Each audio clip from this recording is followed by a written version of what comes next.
আমার কাছে পাত্তা না পেয়ে আমার পিছনে সমালোচনা করে।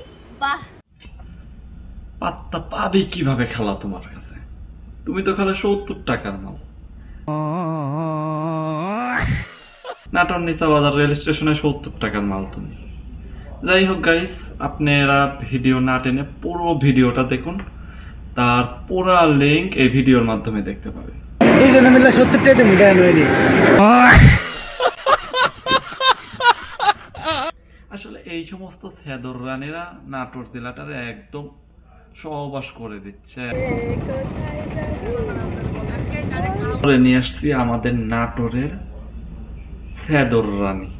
সরি আমার আসলে ভাষা খারাপ, এতটাও খারাপ না। তারই ক্যামেরাম্যান নাম দিয়েছে তার সেদর রানী। বিশ্বাস হচ্ছে না? আমারও প্রথম বিশ্বাস হচ্ছিল না, কিন্তু তার ভিডিওটি দেখুন, তারপরেই বুঝতে পারবেন তার নামটা কি। আসলে এই সমস্ত সেদর রানীরা নাটোর জেলাটারে একদম সহবাস করে দিচ্ছে, একদম